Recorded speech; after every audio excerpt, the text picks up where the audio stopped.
Hello WhatsApp guys, কি অবস্থা সবার? আশা করি সবাই ভালো আছো। তো আমি আসিফ খান 5G চলে আসলাম তোমাদের মাঝে ছোট্ট একটি ট্রাভেলিং ব্লগ নিয়ে। তো আজকে থাম্বনেল দেখে হয়তো তোমরা সবাই বুঝতে পারছো যে আজকে ব্লগটা আসলে কিসের জন্য হচ্ছে।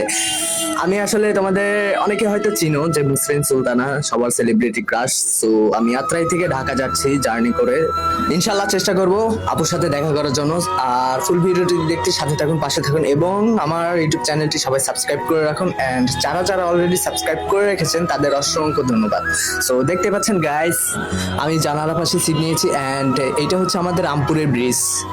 ব্রিজটা খুবই সুন্দর এন্ড দেখতে পাচ্ছেন নদীর পানি কতটা পরিষ্কার। এখানে দেখতে পাচ্ছেন ছোট ছোট ডিঙি নৌকা আছে আর রাস্তার আশেপাশে দেখতে পাচ্ছেন কত সুন্দর একটা অসম্ভব ভিউ।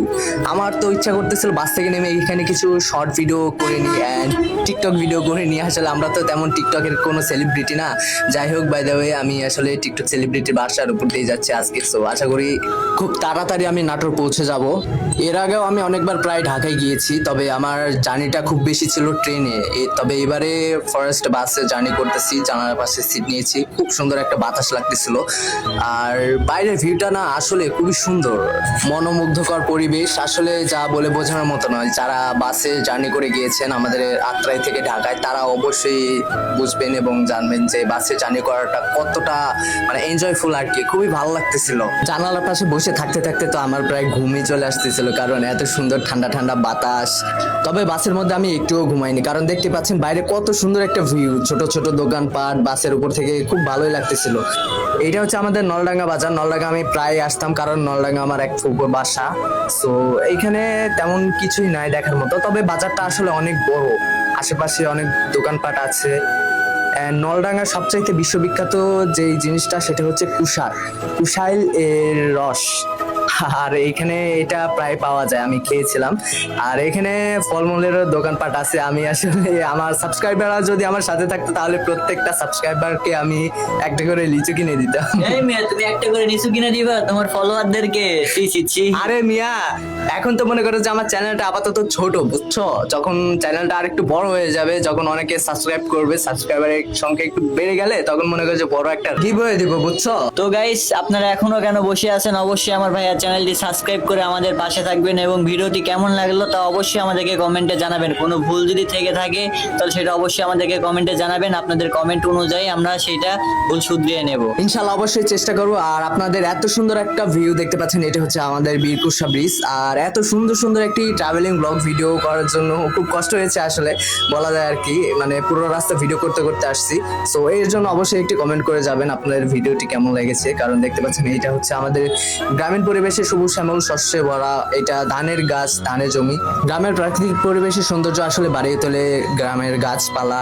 তারপরে এই যে দেখতে পাচ্ছেন ছোট ছোট পাহাড় পর্বত। মানে পাহাড় বলতে এটা আসলে পাহাড় না, এখানে মানে ইট পোড়ানো হয়, তো ইট বানানোর জন্য মাটি রেখেছে, সেই মাটির উপরে ঘাস উঠে গেছে আর কি, যেটা এখন বর্তমানে পাহাড়ের মতো দেখাচ্ছে। তবে জানালার পাশ দিয়ে বাতাসের সাথে সাথে প্রচুর ধুলা আসতেছিল, আমি তাকাইতে পারতেছিলাম না। অবশেষে কথা বলতে বলতে চলে এলাম প্রায় নলডাঙ্গা ব্রিজে। আর নলডাঙ্গা ব্রিজ ছোট হলেও এটার ভিউ আসলে খুবই সুন্দর। দেখতে পাচ্ছেন ছোট্ট একটা ব্রিজ, আর এই ব্রিজের নিচে ছোট ছোট কচুরি পানা রয়েছে। ব্রিজের আশেপাশে দেখতে পাচ্ছেন অনেকগুলো চায়ের দোকানপাট রয়েছে। আমার তো ইচ্ছে করতেছিল বাসে জার্নি করার পর এখন খুবই চা খাইতে, বাট ব্যাড লাক হলো না, কারণ বাস আমাদের এখানে থামেনি, কোনো স্টপিং দেয়নি। তবে এই জায়গাটাতে আমার এর আগে কখনোই আসা হয়নি, কারণ এখানে দেখার বা ঘোরার মতো তেমন কোনো পরিবেশ পরিস্থিতি নাই। ছোট্ট একটা গ্রাম, নলডাঙ্গা শহর তেমন খুব একটা বেশি বড় না। নদীটা ছোট হলেও এখানে কিন্তু প্রচুর পরিমাণে মাছ পাওয়া যায়। দেখতে পাচ্ছেন মাছ ধরার জন্য জেলেরা বড় বড় জাল ফেলে রেখেছে, আর এখানে কিন্তু প্রচুর পরিমাণে মাছ হয়। মাছের কথা বলতে বলতে আমি চলে এসলাম আপনাদের প্রাণপ্রিয় শহর নাটোরে।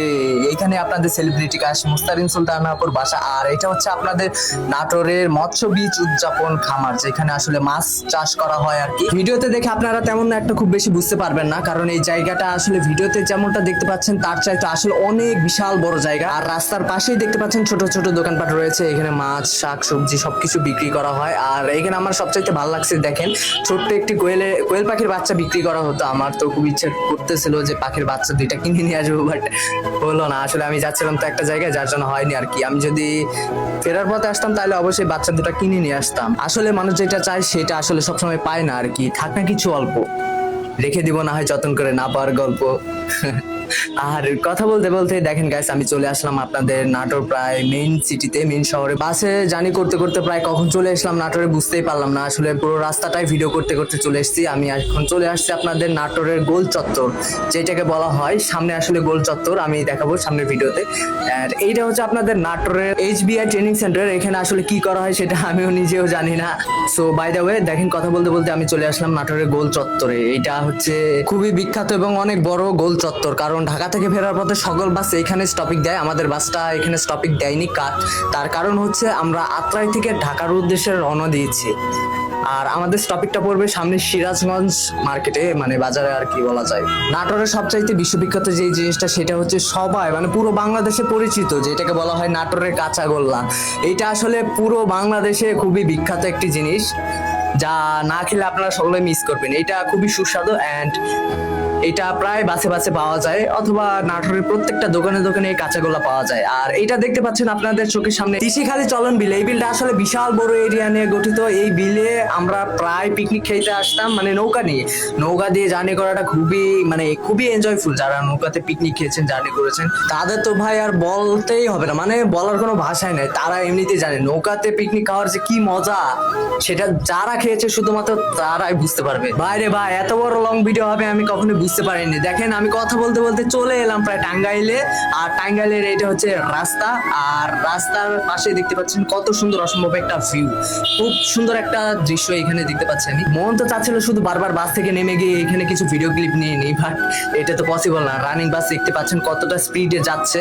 আসলে আমাদের থামার মতো সেরকম কোনো পরিবেশ পরিস্থিতি নাই, কোনো মতে এখানে থামা যাবে না। তারপরেও আপনারা এখানে রাস্তার পাশে দেখতে পাচ্ছেন রেল লাইনের কনস্ট্রাকশনের জন্য কাজ চলতেছে, ওয়ার্কাররা কাজ করতেছে। রেলওয়ে প্রপার্টি আরো উন্নত করার জন্য আরো উন্নত মানের যন্ত্রপাতি নিয়ে এসে এখানে বিভিন্ন ধরনের উন্নয়নের কাজ চলতেছে, কার্যক্রম চলতেছে। আসলে এখানে ভিডিও করা উচিত না, অনেকে নিষেধ করতেছিল। তারপর আমি বাসের ভিতর থেকে ভিডিও করতেছিলাম, যার জন্য কেউ আমাকে ধরতে পারে না আর কি। তবে এখানে যদি থাকতাম আসলে আমাকে ধরে কিন্তু পিটাইতো। যমুনা সেতুর সামনে এটা হচ্ছে বঙ্গবন্ধুর প্রতীক, যেখানে বঙ্গবন্ধুর ছবি ছিল। এটা আসলে শেখ হাসিনা চলে যাওয়ার পরে এটা ভেঙে দেওয়া হয়েছে।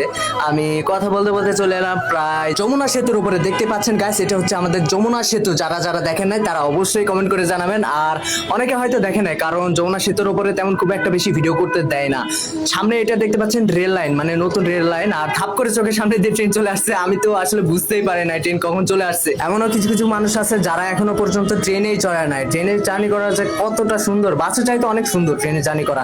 ট্রেনের স্পিডটা আরো বেশি থাকে, খুব জোরে বাতাস লাগে। আর ট্রেনের আশেপাশে ভিউটা না আরো খুব বেশি সুন্দর। দেখতে পাচ্ছেন চোখের সামনে এটা যমুনা সেতুর কাজ চলতেছে, মানে রেল লাইনের কাজ চলতেছে। সামনের ব্রিজটাও চালু করা হবে খুব শীঘ্রই, অল্প দিনের মধ্যে।